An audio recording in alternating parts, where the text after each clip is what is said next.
Sabi daw nila kapag networker ka, ang kaya mo lang bilhin daw, mga magarang sasakyan, bahay, mga trip sa ibang bansa.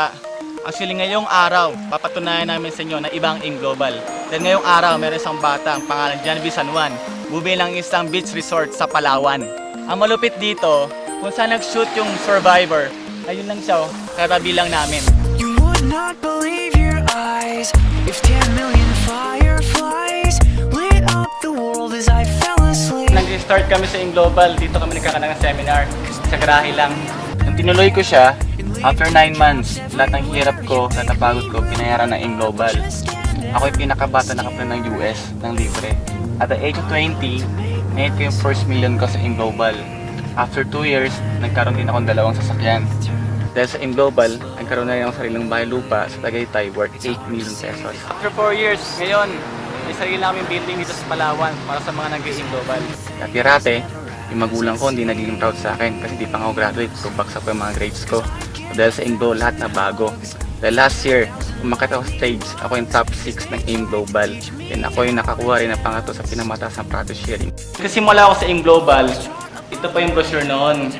Pangarap ko lang dati makasama sa mga nagkakotse dito, mga naging milyonaryo. Ginawa ko, pabalik pa lang sa office noon, nakipag-meet sa mga top earners, nakipag-meet sa mga may-ari, kami ng advice, araw-araw, gabi-gabi, yun ang ginagawa namin. Naalala ko yung buhay ko dati. Totoo lang, napakalayo kung compare ngayon. Kasi nag-AIM Global ako, lahat ng gusto nakuha ko na at the same time, pinamasyal dito. Hawak ko yung oras ko, tapos kasama ang pamilya ko habang kumikita ako.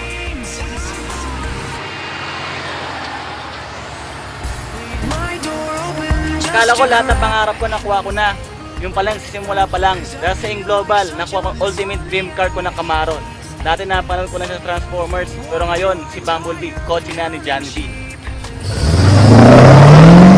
Kumita lang 10,000, 15,000, tuwang-tuwa na ako. Pero ngayon, na-experience ko sa AIM Global, kumita pa ng almost million. Ano kayong pakiramdam nun? Hindi ko ma-explain. Mas lakihan mo yung pangarap mo kaya sa ibang tao. Kasi kapag ginawa mo yun, for sure, effort na lalabas yun, mas malaki. And pangalawa, dapat meron kang paniniwala sa sarili mo na kayang-kaya mo lahat. And huwag mo kakalimutan na kasama mo yung Diyos. Kasi nga, sa akin, nagsimula ako sa AIM, ang tumatak na sa utak ko, I can do all things through Christ who strengthens me.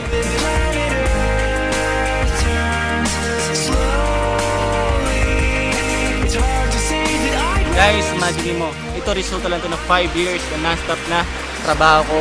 Pumunta na iba-ibang lugar, iba-ibang bansa. Pero kung isipin mo, sino ba naman ako para magkaroon ng ganun?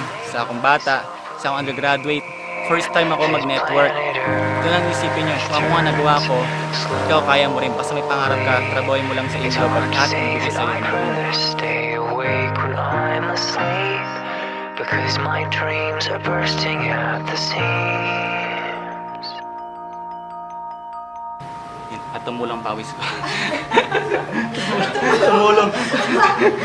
Tumutulong pawis ko. Pero may cut yun, di ba doon? Oo.